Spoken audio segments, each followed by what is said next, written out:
The physical aspect of it is completely different, but the mental state you're in is very similar. With racing you get dialed in 3 laps, you're kind of in the space you want to be. Whereas with the painting, it's a grind sometimes.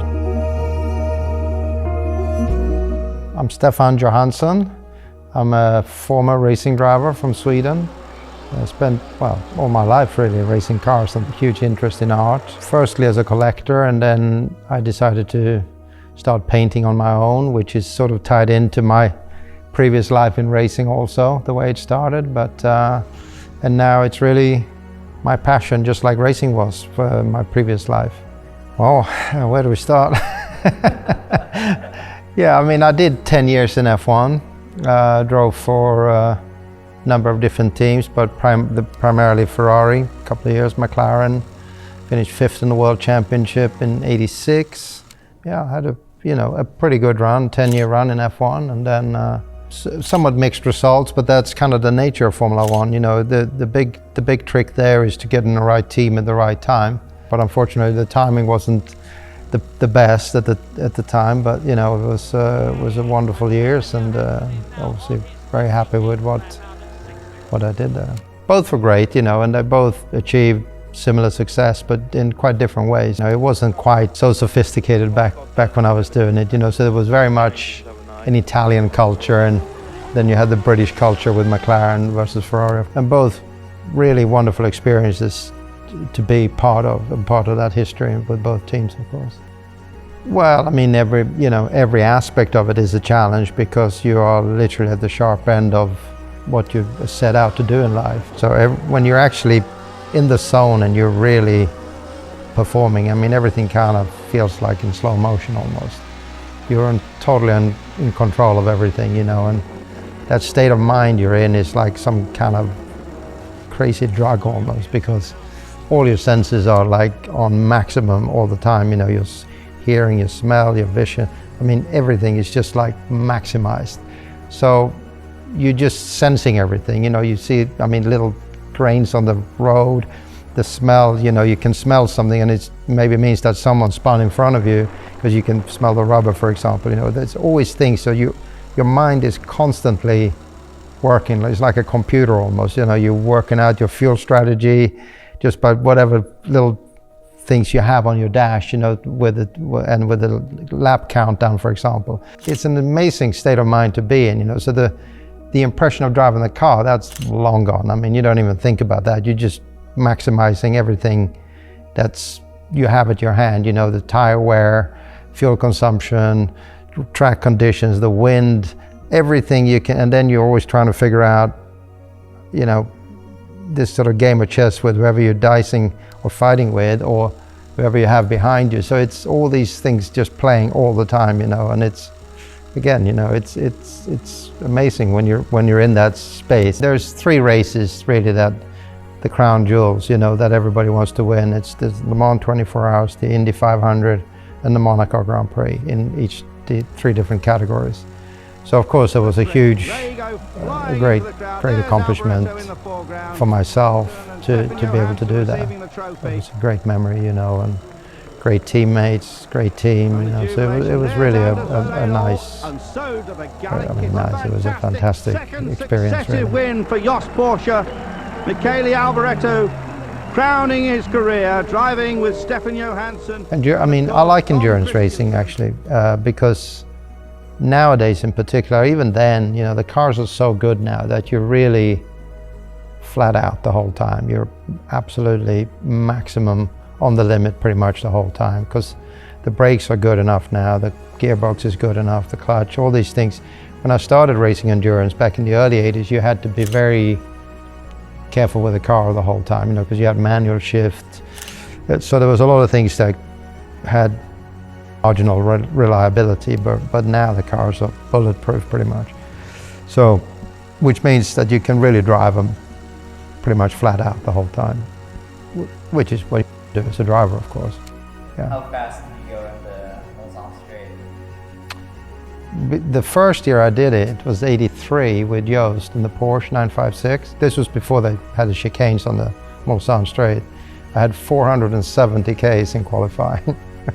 I got a huge toe from Hans Stuck in the factory Porsche, and boost was cranked to maximums. I think we had about 1100 horsepower, and everything trimmed out, you know, the wings, everything, and late at night, right as the sun was going down, so the conditions were just perfect, you know, and I think we had 407 kilometers an hour. Yeah, frankly, you don't really think about the speed so much normally, but that was fast. I mean, visually, it was fast. I don't drive anymore, so the day I decided to stop, I was on a flight back from a race and just decided, okay, that's it, I'm done.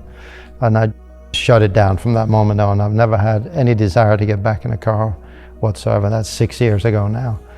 But I'm still heavily involved, and I was even before then in management. I managed Dixon and Felix Rosenqvist in IndyCar and a few other drivers in sports car racing and so on, and junior categories. And then I'm also sporting director for Ferrari, Beverly Hills Scuderia Corsa in the GT Championship.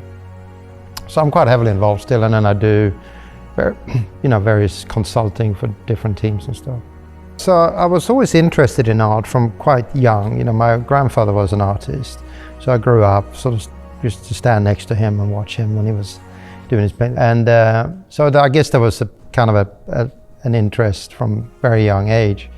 And when I started making some money in racing, I started collecting a few pieces here and there on my travels. So Elio De Angelis, who also raced in Formula One, we became really good friends and were very, very close. And when he had his accident at Paul Ricard, I was actually there, you know, trying to help him get out of the car, and it was a very traumatic experience for me. And for whatever reason, I don't frankly know to this day, but something prompted me to go and buy a canvas and some paint and do something in his memory.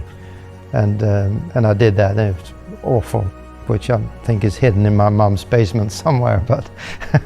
But anyway, that really sparked something inside of me, which I never knew I even had, you know, and I've been kind of addicted to painting ever since. I've always, through my whole career really in racing, I painted as a hobby. It was kind of my therapy between races, just to kind of relax and take my mind off things, you know. I used to paint, and then I started to take it, when I finally then stopped driving, I decided to really start taking it serious. I've had this space, and I've been very productive, you know. I've been working pretty much, I'm here every day from 9 in the morning till 9 at night, pretty much every day I'm in town, you know, so that's my new life really. I actually started with the more figurative art right away. I started with these hands, like there's one down there, for example. Those were the ones I started doing like in the 80s even, when I still, you know, when I was racing in F1. And then I had a long gap when I didn't do very much because I was, you know, moved and so on, and it was difficult to get a space to work in and so on. But these portraits I sort of started doing about 6-7 years ago. And I do like them because they're different. It's my own style, I feel like, you know. It took me a long time when I was painting, to even wanting to show anyone, you know, because I didn't feel like I was kind of ready, you know. I'm still kind of looking for my style, if you, whatever you want to call it, you know, just to have something that you can immediately say, that's okay, no one else has done that, you know, that's my style.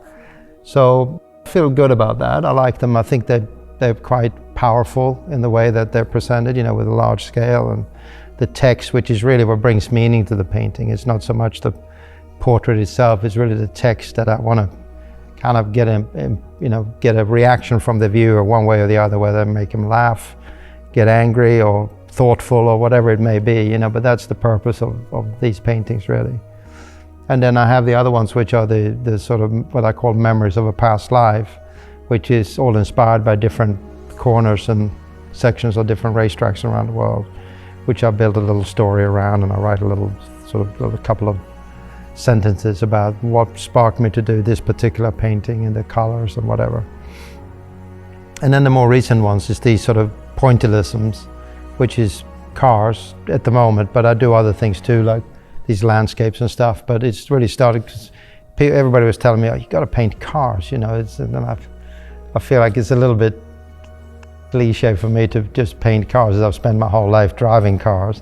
But then I thought, well, maybe, you know, I picked up a book on pointillism on a flight somewhere, and sort of triggered something. Well, maybe if you do something like that, which is a little bit abstract, but at the same time you kind of try to bring out the chaos of what's going on when you're in the car, you know, and everything's happening. So, and I feel pretty good about those two. You know, I think they visually is quite strong. So, you know, so those are the three styles I've been working on mainly.